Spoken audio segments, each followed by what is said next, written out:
Hi everyone, welcome back this week. Today I'm going to be talking about an important topic. I guess they're all important, huh? But this is a hot topic. It's been for many years. Um, and that is blaming cows on global warming, one. And number two, I'm going to be talking about how to tell if the beef you buy, particularly the beef, but we could say chicken and other animals as well, the product of the animal protein you buy, how can you tell if it's really grass-fed? I'm going to get into that today as well. And I want to help you all get clear about this topic because there are some instances where cows can do, I shouldn't say cows, it's more like humans raising the cows in an absolutely unfit and inhumane way. This is what contributes to the increased carbon emissions. Okay. However, when you raise cattle in particular, the way they're supposed to be raised, free roaming on pasture, pasture rotation practices, regenerative practices, well, actually, what has been shown and proven and just demonstrated, like if you just, observe the situation and how the land improves and grows and flourishes after cattle have been on that land, that cattle actually reverse carbon emissions, okay? But of course, we're being told the other story. So I'm going to get into this. And if you're someone who's really concerned about global climate change and you've been avoiding beef because you think they're a big contributing problem to this issue, I hope that this episode will open your eyes to how cattle not only don't have to be an issue when it comes to carbon emissions, but how they can actually reduce carbon emissions. Now, let me just kind of digress here a little bit into this topic, in case you're like, yeah, I heard about global warming, I heard about cows and how they contribute, but what are we really talking about here? So let me just, you know, digress a little bit. So when too much carbon is released into the atmosphere, it's said to contribute to the warming up of the planet. Okay? There are a lot of things that contribute to this. The fingers, mostly pointed to cows. It's never pointed to the satellites in the sky. It's never pointed to the excessive Wi-Fi distribution to most homes, especially in big cities and so forth. It's never pointed at the massive rollout of cell towers and upgrading of those cell towers. It's never blamed, the finger's never pointed at chemtrails. The finger is pointed at cows. Okay, this is an easy out. This is really easy out. Okay, so you know let me just give you an example. If you like lamb, do we ever hear about how sheep are contribute to the heating up of the environment? And I shouldn't, always, it's never the animal. It's never the animal that's the problem. It's the human who's raising the animals that's the problem. The way that they're raising these animals is the problem. It's not the animal.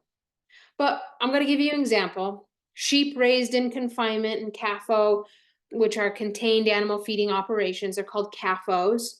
Okay, sheep raised in this environment contribute to an even greater degree to carbon emission when compared to cattle raised in CAFOs. Okay, don't get me wrong. I am in no way supporting any CAFO environment or raising any animals in that environment. Not at all. Okay. But we only hear about cows. We only hear about how they're the problem, right? Now, I want to make it very clear that there are other producers of carbon emissions outside of cattle. And it's only when we raise these animals in an unfit, inhumane, crowded environment on monocrop feed, that this becomes an issue. And the cows have nothing to do with it, nor do the sheep, nor do the pigs, nor do the chickens. Who has something to do with this? Well, of course, the government and the farmers who choose to raise their animals in this way. Okay, so and monocrop farming contributes hugely to carbon emissions as well. But the finger is never pointed at them either, right? You don't see them pointing fingers at monocrop. You don't see the government or people, making these documentaries on global climate change, how monocrops are an issue and how the humans raising animals in these environments are the issues. You don't hear anybody talking about how how cell phones contribute to this issue. No, these aren't talked about. For some reason, cows are getting hit the hardest. Now, a factor behind this is quite likely that the movement towards a meat-free world, meat to be substituted with bugs and insects and soy, and the agenda being pushed here, and the vegan agenda that was pushed the years before that, for years and years. You get again, again, these models are designed to keep us sick, to keep us compliant, to keep us tethered to a broken medical and financial system, and to divert our attention away from the real issue. I'm gonna do an aside here, because I am not I'm not somebody who's really out in the mainstream world. But I will say that every year my wife's family is very much into watching the Academy Awards. I hate Hollywood, okay? But to preserve my marriage, to do something, you have to do things outside your comfort zone, right? So every year, here we are, we're watching this thing. Of course, I've got my red blue blockers on. Of course, we're doing it in all the ways that are supportive of the circadian biology. It's on Ethernet, etc. We find ways to make it work. You want to watch the Academy Awards? Great. We're going to do it on Ethernet. I'm going to wear my red blue blockers, for example. We just did an episode together, my wife and I, on how to stay married and live a quantum lifestyle. If you haven't listened or watched that episode on YouTube, and you have this struggle, if this is a sore place, if this is a wound in your relationship, I cannot encourage you enough to go and listen to that episode. But what I want to say here is, if any of you out there gives two shits about the Academy Awards, or maybe it's your family tradition too, and there you are, and you've showed up and you're watching this thing, right? Or maybe you like it, maybe you enjoy it, whatever it is. All eyes and all focus was on the movie Oppenheimer. And so this movie is basically about the atomic bomb, and how it was created, how it was developed. And to me, this movie was really pushed and came out and was at the forefront of Hollywood, where millions and millions of people are sitting in front of their televisions watching this yearly event, this huge Hollywood event. And where's everybody's attention going? To the effing atomic bomb, right? And so if anybody is paying attention, Hollywood's a crapshoot. This is not by just, they happen to do so great at the Academy Awards and they just happen to win. Fucking Maestro should have won, if anybody's seen that. They didn't get any credit. People, these other films, they didn't, whatever. It's all political. But they're pushing an agenda here. And this is what I'm getting to, is that the government, people in power, you may not even know, it may not even click in your brain that they're diverting your attention just in some way, towards something. So they're doing something over here and they're diverting your attention, so you have no thought in your mind as to what could be going on over here while they're doing their bullshit right in front of you. Whatever they're presenting to you in a blatant, obvious way is um is to divert your attention. They've and so they're doing this with the movie Oppenheimer.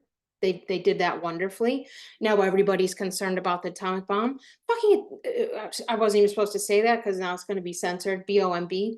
So, but now nobody's thinking about cyber attacks or whatever BS they're planning to do next. Whatever financial um plan they have going on to totally dismantle our financial system and move us towards the digital system and so on and so forth. No, they want us to focus on here's the issue, it's still an issue. And I'm not saying, we shouldn't be concerned about it, but what I'm saying is there are other things going on that they use this as a way to divert our attention. That was an aside, but I'm using this as an example because they do the same fucking thing with global climate change. Oh no, it's not the chemtrails, it's not Bill Gates' plan to block the sun with his freaking you can learn all of this. You can just look this up and yes, Bill Gates releases chemicals and horse shit. This is part of his plan into the sky from commercial jets, but also from military craft. Just releases all these chemicals in the sky, and then it's like, oh, it's a partly cloudy day. Oh, it's a cloudy day. When I was a kid and I looked up in the sky, those were real clouds. Today, you look up in the sky, almost never, especially if you live in a big city, are those actually real clouds. Okay. So they're diverting our attention. Oh, it's a cloudy day. And it's like, some people might still be asleep to this, but some people aren't. And when it comes to CAFOs, when it comes to cattle, when it comes to beef, this is an easy one. Just blame the beef. Nobody eat that anymore. What a horrific animal. There were if we look over time throughout history, at one point in time, there were at least 70 plus million buffalo roaming the land in America. And didn't anybody have any issue with this, global climate change? No, actually, we had the opposite effect. We had the opposite thing happen. What happened? Well, there were actually real native grasses that would grow. There were actual perennials that would come up. The soil did not erode as it's doing today. Water would sink into the soil, and there were less flooding events because the soil was aerated and the roots were deeper in these grasses. And I'm going to talk about this in the episode. And so more moisture, when it did rain, could penetrate deep down into that soil, and the roots held on to that water. Forget that today. Forget it. And forget it because we've replaced we've confined our animals. They're no longer roaming over these, the land. In some places they are regenerative farming, right? But in CAFO environments, we now have about 90 million cattle in the States, but most of those cattle are confined in a CAFO. They're not roaming the land, improving the land, and etc. So we need to really be more cognizant of this issue, and that they want us to think that cows are the problem. They want us to eat less meat. They don't want us to look at the things that are really contributing to the massive, change in climate. It's not just global warming, right? It's not just, this is a huge issue that has very little to do with cattle. And when it does have to do with cattle, it's the capos that humans have created who house these animals in an unfit environment. That was a very long introduction. Okay, so this is a topic that I'm really passionate about, and um it's something that I always get really passionate about, something where we're told lies and lies are jammed down our throat, and we're told to look in this direction, look at over here, look at this, you know, and then what's really going on is being hidden. That shit drives me crazy, and that's really why I do this podcast, is for whoever happens to come across this podcast and listen to it. I just hope that it helps to open people's eyes in a new way as to what's really going on, and maybe be an impetus for people to think outside the box, or question what's going on and come to their own conclusions, you know, based on what I share here and what they learn in their own firsthand experience.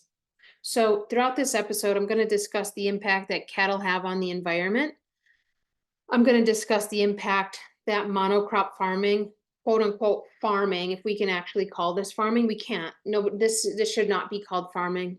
Anyway, the impact that monocrop industry has on the environment. I'm going to talk in more detail about when humans who raise cattle contribute to increased carbon emissions, and when the cattle actually sequester carbon and decrease carbon emissions. I'm going to talk about how you can tell if your beef that you're buying at your grocery store, at Jeff Bezos, wherever you go, is really grass-fed. Because here they go again. Oh, everybody wants grass-fed. They're catching on, and then they're now taking shortcuts. I want you to know about those shortcuts. I'm going to talk about what those are so you can bring more awareness to, hey, is this really grass-fed? And how do I tell? So I think that's a really, really important discussion to have. So I'm going to teach you that here today also. Now, currently, my wife and I own 2 cows. I say currently because I just have this sense that our herd is going to grow, but we have 2 Jersey cows. One is currently in milk. The other one, Ruth Jones, who, if you are on my newsletter or if you follow me on Instagram at sunlight_rx, you have seen on my story and page, Ruth Jones and her journey through life. And my wife writes an amazing blog over at our farm site, ohoconejo.com, and she talks a lot about our cows, and she tells stories about our farm experience with the cows and with our entire farm also. But we have 2 cows, and not only have I been able to really witness and observe this topic firsthand as to, cows, their methane production, which is methane is a type of the gut or bacteria, the rumen bacteria belch up, and it's blamed for global warming, which is absolutely insane. But anyway, I've been able to study this firsthand by having cows from our very small herd that is going to grow. So I wanted to share about, or excuse me, I wanted to learn about this topic more deeply. Like, okay, I have these 2 creatures who are blamed for carbon emissions. And so I really wanted to learn from them. But also I started to actually deep dive into what's really going on, the history, when and how cows contribute to increased carbon emissions. And what I can say is that the quote unquote science around cows and global warming are completely one-sided. It's lopsided, as almost always, and dismisses the other side of the coin, which I'll be discussing today. So everybody's like, oh, look at the science. It's like, wake up and smell the fucking coffee. The science is flawed and is produced by these idiots who are trying to get you to look in the other direction and not, have any intelligence or intuition or awareness about what's really going on. Okay. And being a cow owner, owning cattle myself, has also made me learn about, okay, how can I help contribute to a better climate and environment with our farm animals, including cattle, versus contribute to its demise and fall? And I'm going to be sharing about this throughout the episode as well. So before I dive into how cattle can actually be a huge asset to the planet, I want to mention that I'm currently accepting new clients in my homeopathic and ancestral diet practice. And I invite you to book a session if you're ready to start reversing root causes, including genetic predispositions that are driving your health struggles. You can book your session over at my site, heatharshepard.com. Go to the homeopathy tab and you can go to book a session. Or you can book your ancestral diet session with me, heatharshepard.com, and go to the ancestral diet plans tab. A little look at what's in store later this month, actually probably right around the beginning of April. I'm going to be releasing an online version of my practitioner training program, which teaches you how to be a classically trained homeopath. There will be several classes available, including an intro to homeopathy, as well as how to treat anxiety and panic disorders, how to treat gut health disorders, how to treat PTSD and trauma, and others using homeopathic medicine. So if that's something you've been interested in, if you haven't been able to attend my live in-person practitioner training teachings, stay tuned for the release of these mini courses here on the podcast or over on my Instagram page at sunlight_RX, because that will be coming your way very, very soon. All right, everyone, let's continue with this very heated topic. It's something, of course, that, as you can tell, and I've mentioned, that I'm very passionate about, but I want to just put out there right away. First of all, anyone who says with a complete yes that cows contribute to global climate, whatever, and they are the demise of our planet, right? Red flag. Or anyone who says with a complete nope that they don't contribute at all, both of these stances are inaccurate, okay? So now, cows can contribute to increased carbon emissions, sure, but they can also totally reverse this process and actually help to reduce carbon emissions. This is what we're not being told. Oh, they're actually part of the solution. Imagine that, right? That's what we're not being told. So, now, I want to say that I love cows. I love beef. Ribeyes are my favorite food group, and brisket burgers, they don't fall too far behind, honestly. And if you're someone who loves beef, it's really important to understand how that cow was raised. And we have to go beyond, was this cow raised on grass? Was this cow fed an organic diet? Okay, we need to go beyond that. We need to ask questions like, was this cow ever in a CAFO? Did they spend any of their life in a CAFO environment? Now, just to be clear, cows are not the only animals raised in CAFOs, a confined living environment. And this type of environment increases risk of disease, increases illness in the animal, especially respiratory infection. It's highly unsanitary conditions where the animals lay, sleep, and stand in their feces, their urine, and that of their peers. And cows, pigs, chicken, sheep, okay? These are some of the main animals raised in a CAFO environment. Of course, or maybe you don't know yet, whatever, that these animals do not have to be raised in this way. They don't have to be raised like that. And not everyone is raising animals in this way, right? So you can choose to get your meat from a regenerative farmer. I'm starting off here because I really want you to understand this, teaching you the difference between how to tell, is grass-fed good? Is the beef that you're eating really grass-fed, even though the label says that?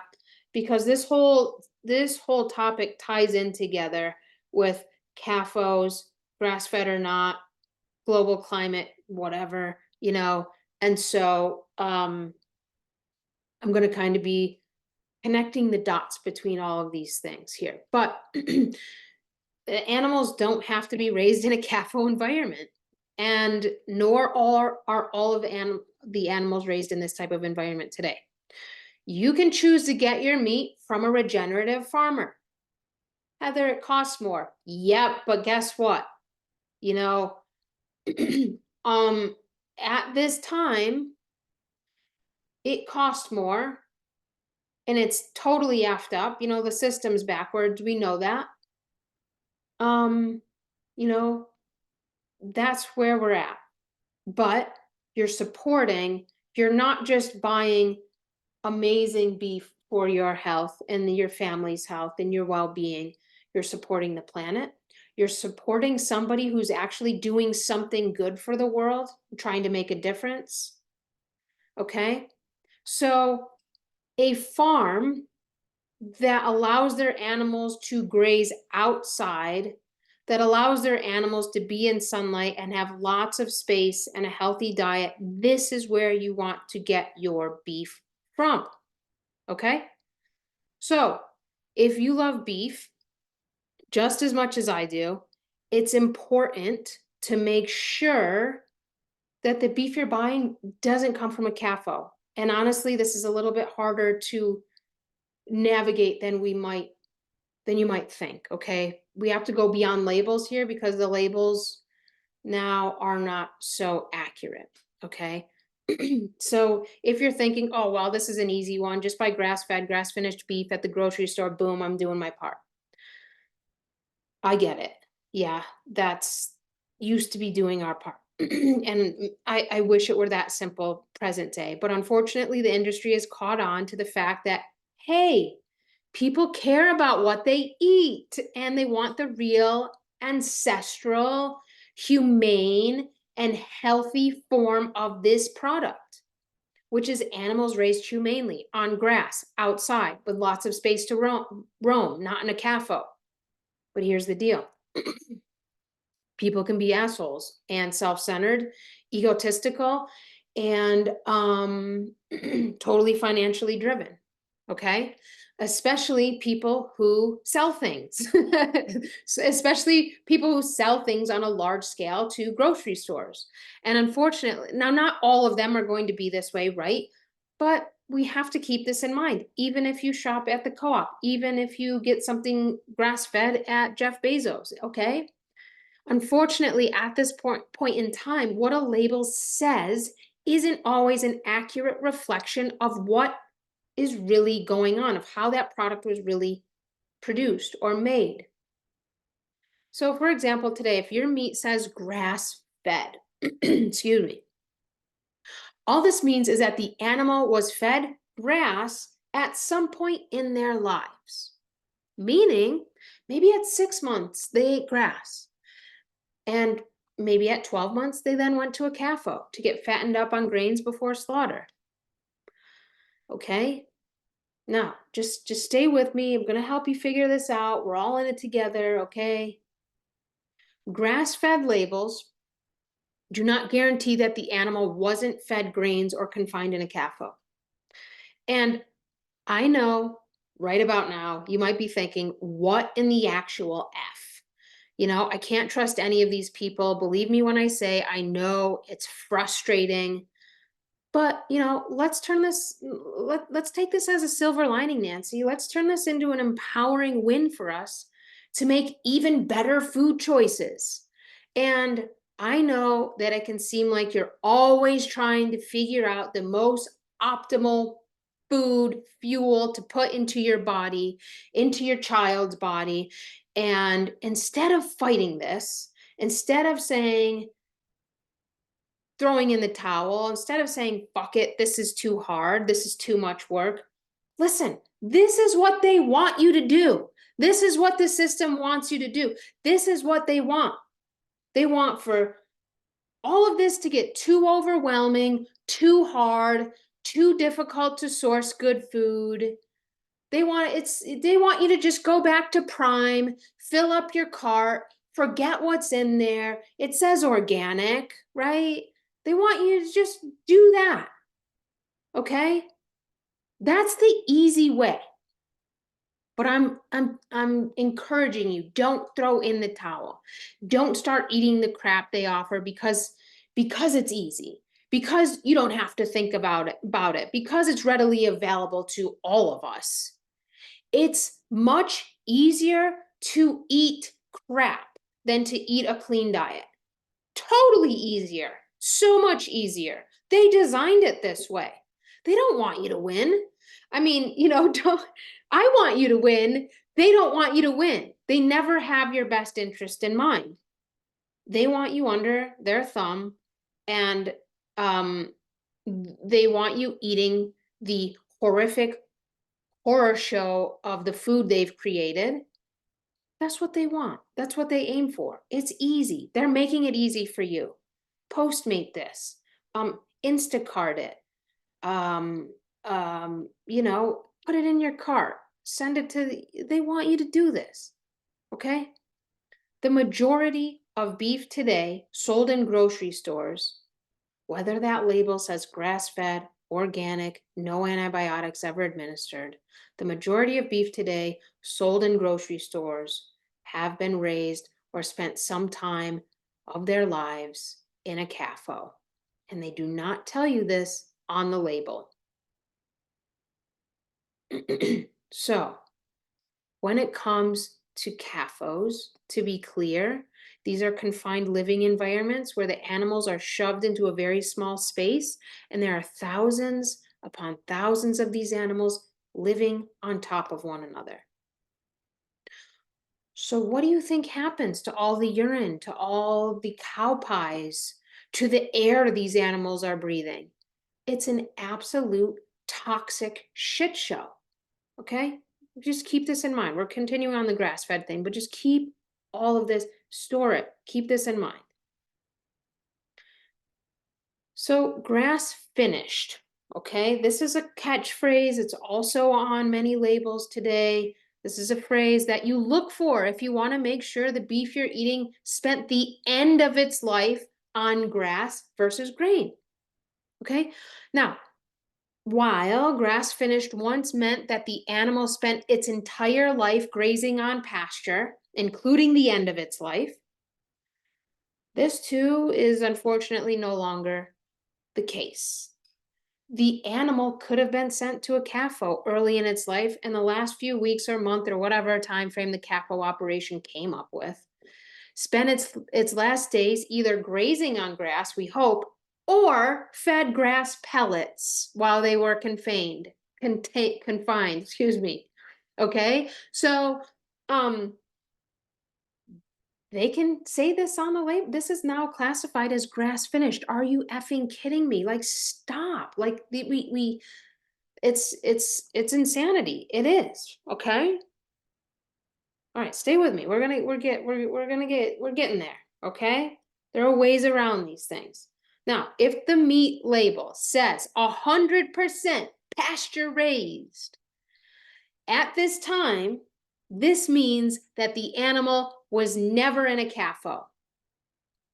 The downfall is it could have been fed corn or soy while roaming pasture. If you're at a grocery store and it says 100% pasture raised, that is your best bet. There's other best bets, but that's your best bet when you're at a grocery store.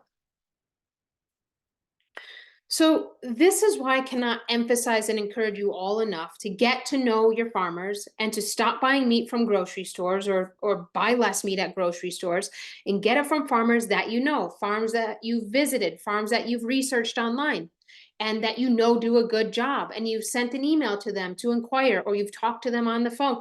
This is now the gold standard. The gold standard is, hey, have a conversation with someone in person, or at least send them an email, but actually talk to the person, okay?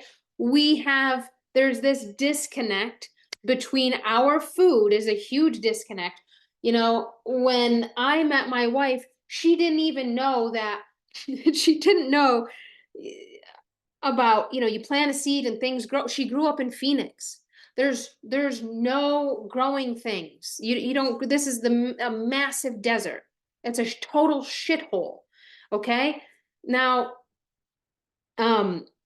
So what I'm saying is get to know your farmers. Do your research. Go to your farmers market. Oh, they don't have what you want. They don't have what you need. You need a more affordable price. Look online. There are people who actually raise their meat and animals in a really good way who have pretty affordable shipping options. Okay? There are options out there. This is now the gold standard. The gold standard is somebody in your town or close to you has meat and raises it in a good way, which you usually can find. This is usually something that's available. Then second best is look online for something that, you you don't have near you. This is now the gold standard. The statistics reflected in the science regarding cattle and global warming, carbon emissions come from where? Where do these statistics come from? Ooh, cows do this much methane and this much carbon emissions and blah, blah, blah. Where do these studies, where does the science get this information? From cattle raised in CAFOs. They're not out taking the statistics of a regenerative a herd raised in a regenerative way using pasture rotation practices. Why? Because the science wouldn't come up with the conclusion that they want you to hear. Okay? This is like when all the vegan documentaries came out showing how bad animals were to eat and how their living conditions were so inhumane and horrific because they were in CAFOs. Well, no kidding. Like, of course, that's horrendous. It's not the animal that's the problem, it's the human. It's the humans raising the animals in that way, right? Okay? So we have to think there's actually other choices. There's an alternative. What about raising animals in their natural environment? That's the alternative. Okay. In the mitochondrial world, it's commonly there's this really common, saying that you cannot heal in the environment that fuels sickness. Well, guess what? Neither can animals. And when you eat animals raised in this environment, it will have consequences on your health, on the environment, um, on the food system, on food availability, period. So we have to understand that cattle are not the bad guys or ladies or whatever, but how those cattle are fed, how those cattle are managed, and the living environment they're thrown into when entering a CAFO. This is the problem. This is the problem with regard to carbon emissions, with regard to health and well-being of the animal, with regard to your health and well-being. The people working in these environments have to be incredibly sick. Absolutely, totally sick. Short lifespan. Okay? So cattle raised in a way that includes pasture rotation has actually been shown to have a net negative carbon impact, meaning they improve the land and the environment and the air you breathe, the air they breathe. Today, so much of our land is either filled with acres upon acres of monocrops, corn, soy, rapeseed, nut trees, cotton, fruit trees, grains, including wheat. And there are no animals on this land. There's no crop rotation, not really. I mean, maybe they'll go like, they when there is crop rotation, they don't put the animals on that where they grew 500 acres of corn, 200 acres of corn. They don't put the cows there to then improve the land. No, they don't do that. But they do use heaps of pesticides, insecticides, herbicides, Roundup Ready, um, water. They need heaps of water because the soil is so compact that it doesn't penetrate into the soil because it's become a desert. Okay. And the cost of this, that's what we need to be looking at. What is the cost of this? Oh, we feed so many people with monocrops. Absolute BS. That's another diversion of our attention. That's another podcast for another day. But it's been proven that cows raised in a regenerative way, utilizing pasture rotation practices, raised on grass, native grasses, perennials, has a carbon imprint 111% lower than CAFO beef and sequesters nearly twice the amount of carbon than that released in the production of soy.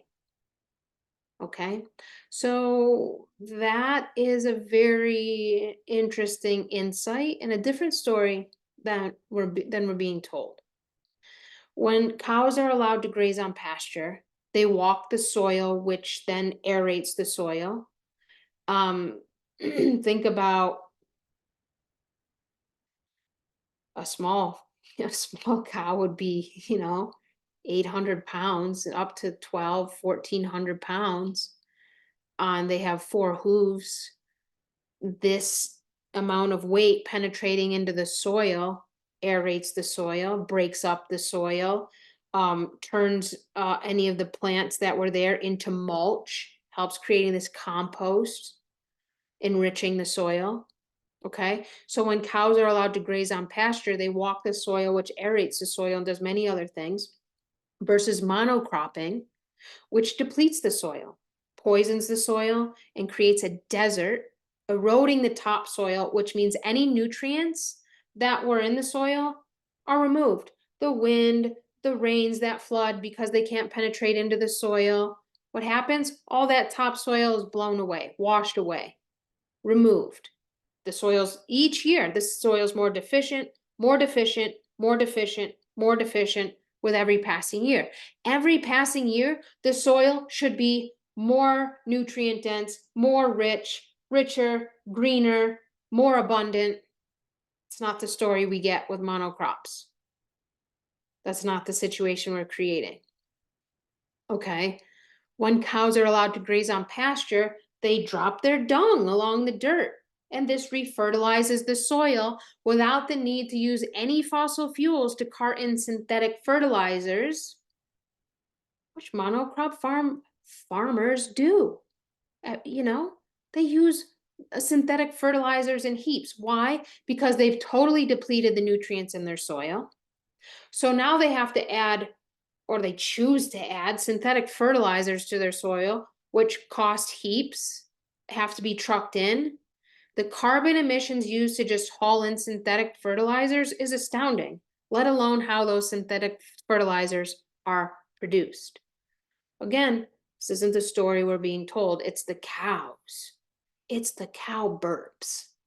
It's really, really what's the issue. Cows that are allowed to graze on pasture require less medical intervention. Their living environment is clean, healthy, their diet's natural, there's less need for treatment with antibiotics for infection. And if we raise cattle in this way, there would be absolutely no need to inoculate them. Okay, this is a topic that I'm also very passionate about that I'll be talking more about in the future. Because at this point in my life, I am searching for animals raised in a completely natural way to raise myself, to eat, and this includes animals who have not been jabbed. And let me tell you, is that search, that's not an easy search. Hi, thanks for doing what you do. Are your cattle vaxxed? A lot of farmers state on their site or in their emails that they do not inoculate with any mRNA jabs, which, C19 has, the pandemic has taught us, has opened our eyes to the detriment of these, but that's not where we draw the line. There is no such thing as a good jab. Doesn't exist. No such thing. There's no such thing. It's not just the mRNAs that need to be avoided. It's all of them. It's all of them in humans and animals. And it's not a hard thing to choose not to do. And it doesn't weaken your herd. It strengthens them. It strengthens their genetics, and more on that topic in the very near future, because it's a topic I'm very, very passionate about.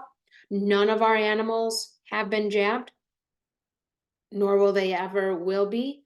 And We've had to go to great measures to find this, but I can't tell you how much it's worth it. When somebody bites into one of our pork chops or tastes our butter and they're like, what the heck? I'm like, exactly. It's the diet, and it's also what has been put into these animals' bodies. That's a reflection of that. Cows raised in CAFOs are fed a diet rich in grains and animal byproducts, and um, they're fed a lot of all the monocrops. They're like ground up into cakes and grains and nonsense, and this is what the animals are fed at the CAFOs. It's a whole system. It's a whole cult. Okay. When cows are fed an unnatural diet, they're more prone to digestive distress and infection. Um, when they're crammed into tiny living spaces, they get sores on their legs more easily. Then what do? Oh, they literally just give all of their cows antibiotics because they know the environment that their animals are living in breeds illness and disease. And so they're like, we're not going to keep an eye on thousands of these animals. Just give all of them antibiotics. Like, let's keep this simple, guys, you know? And that's what they do. It's totally a fuck show, okay? So by feeding them an unnatural diet, they're more prone to digestive distress, digestive infection. When they're crammed into tiny living spaces, they get more sores, they get more infections, they get respiratory infections just simply from the horrific polluted air. Have you ever driven by a CAFO? Like, if you have driven by one, you will know. It's something you will never ever forget. And for this, the love of sweet baby Jesus, you smell the manure, you smell the urine for literally miles and miles. You cannot take a deep breath. You're driving past in your car, your eyes burn, your nose burns. You have to turn off your heat and your air conditioning when you drive through because the stench comes through in the vents, and you're literally just you cannot breathe. You cannot see because your eyes are just weeping from the scent, from the ammonia, from the toxins. You cannot run away or drive away from this smell fast enough. And the piles of shit and urine created at a CAFO that leach into the air and run into the water systems. This is a huge problem. But is it the cow's fault? No, it's the idiot humans who are raising the animals this way. Oh, I got $1,000 for this calf today. You like I will slay, right? It's like, are you kidding me? That's the thing. Because farmers and their cows, they have calves, right? And then what do you do with them? The government has thought of an incredibly easy solution and will pay you as part of that solution. So when all of your cows birth and you have all these calves, you take them to an auction and there they go, off to the CAFO, and you have 30 grand in your pocket, right? That's the trade-off. They make it seem like you win. They're paying you. If you are in this system, you are part of the problem. If you have so many cows that you have to send your calves to a CAFO, your herd is too big and also unmanageable, and there are other solutions. There are other solutions than sending your calves to a CAFO. Let's get a little creative. Yeah, it's easy. You can have thousands of dollars in your pocket by just taking all your calves to a CAFO auction. No problem. And that's what most people do. It's easy. They get money in their pocket. And this is what keeps the system going. And this is the problem. This is the problem. Okay? So, animals raised in CAFOs stink. Animals raised on pasture smell of nothing. You drive by and you smell the fresh air and your window's open and you're like, oh, look at the cows grazing. Is that nice, honey? And it is, because that's how they're supposed to be raised. If you smell feces, ammonia, then The humans, um, the animals aren't the problem. The humans are. They're not giving the animal enough space, and they're not composting the manure in they could even be throwing it in a manure lagoon. They literally create these massive huge ponds and just fucking throw all their feces and urine in it. Like that's a good idea. Like, oh, wow, we're really solving the problem. It's like the porch is dirty, we'll just sweep it under the rug. It's like this is what they're doing, and this is the problem. We utilize every drop of manure from our animals, okay? Our chickens, our pigs, our cows, it's either left to fertilize the land, distributed throughout.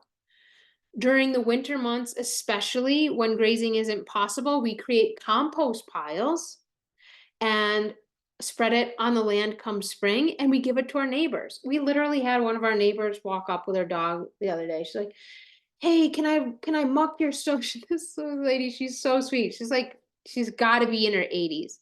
She's like, "I came because I want to muck your stalls so I can really work for some manure for my garden." We're like, I'm not gonna say her name. We're like, Sally, just gonna call her Sally. We're just gonna give you the manure. Okay, you don't have to muck our stalls. You know, that has never let an 80-year-old woman muck our stalls, you know. But the thing is, people we distribute the compost to our neighbors who come in droves to get free shit. Why? Because this is 100% organic natural fertilizer that adds nutrients to the soil, allowing your veggies to grow, your grass to grow, your flowers to grow, and it gives the soil and plants strength, stamina, vitality, nutrients. So when cows are allowed to graze on pasture, and then we rotate the pasture, something very interesting happens that I mentioned at the beginning of this episode. The root system of the soil and grasses, excuse me, improves immensely. If we just if we stop the monocropping BS and put cattle out on those fields, in a few years, we'd start restoring the health and vitality that has been completely destroyed by monocrop practices. This is a real part of the issue, the monocropping. The topsoil eroded desert that these practices have created would become an oasis. You know, monocropping erodes topsoil, destroys the root system of the soil and the plants and the native grasses that were once there. And this increases the propensity to flooding because the soil is so compact for cropping. I should say crapping because it really is a crapshoot.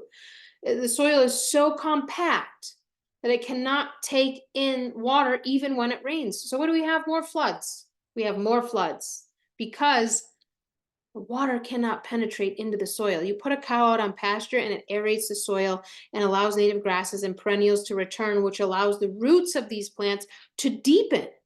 The opposite of this occurs with monocropping.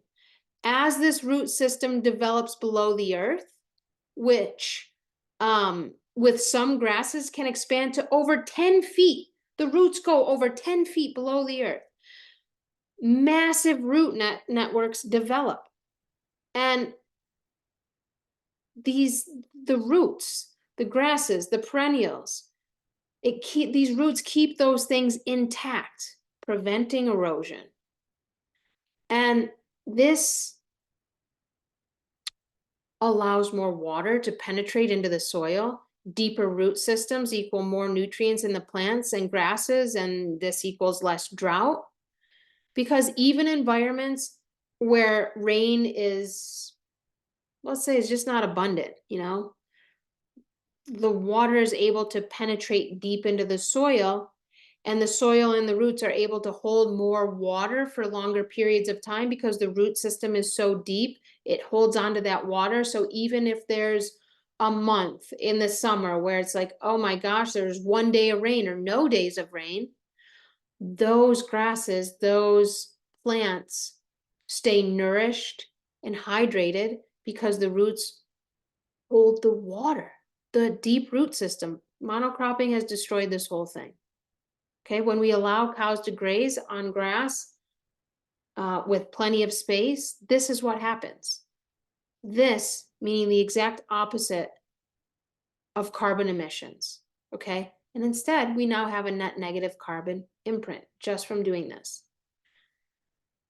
Cows are not the problem, they're part of the solution. So the next time somebody shames you for eating beef, for grilling a ribeye, for buying a half of a steer, telling you that you're contributing to the global climate issue, well, you can share any of this with them, and you can also ask them if, hey, do you eat any monocrop foods? Guaranteed. Most people do. Most people don't even know it. They're like, what? What's a monocrop? Right? Or do they use natural gas in their home? Woo! You want to talk about carbon emissions? That's another. Oh, everybody has natural gas. We're just going to drill right down here and get it up for you. Right? The carbon emissions there, insane. Or if they drive an electric car, that'll really get them going. Or if they have a cell phone, which would not be possible. Cell phones would not be possible unless slave labor practices, to mine minerals. That's how you get your cell phone. That's how phones are made. All of those contribute to the global climate issue. Monocropping requires the use of synthetic fertilizers, and synthetic fertilizers, just like your cell phone, wouldn't be possible without mining for minerals and drilling for natural gas. So the process involved in producing these things and drilling for natural gas place synthetic fertilizers pretty high in the top of the list for contribution to carbon emissions. So if we really want to take a good look at this problem, which I would encourage you to do because this agenda is being jammed down our throats even more today than ever, the carbon emissions created by CAFOs and animals in CAFOs are fed monocrops that produce shit tons of carbon emissions. This is a huge issue. Okay. So can we blame the cow? No, we cannot blame the cow. When there's a problem, it's never because of nature. It's always because of humans trying to one up nature. It's always, always, always. Blaming cattle for our issues with global climate warming, change, whatever, and carbon emissions it's literally like a murder mystery that frames the innocent person. Not only is it inaccurate to say that cattle are the problem, it's misleading and dangerous because these inaccuracies, this is what puts poison into the minds of the people, and round we go. Here we go, never getting to the root of the issue. Look over here, dance, monkey, dance. Don't really look at what's going on, right? A return to small family farms and or buying your food from these farms is one of the solutions to this issue. Unfortunately, small family farms are disappearing overnight. Over 1,000 family farms per month are discontinuing their farming practices. It's easier to go get a job. It's easier to go out in the world. It's easier to do XYZ. There's not money in farming. And on the story goes. Start buying food from your small farmers. Keep them alive. And this is a huge part of the problem that you can solve by either starting your dream to have a small farm. Literally, if you just get 5 ducks, if you just get 6 chickens, if you start some raised beds and use the manure from your neighbor's cow or pigs or whatever. This is part of the solution. Start your dream farm, even if it's small, or start purchasing more of your food and meat from small farms who never send their animals to a CAFO.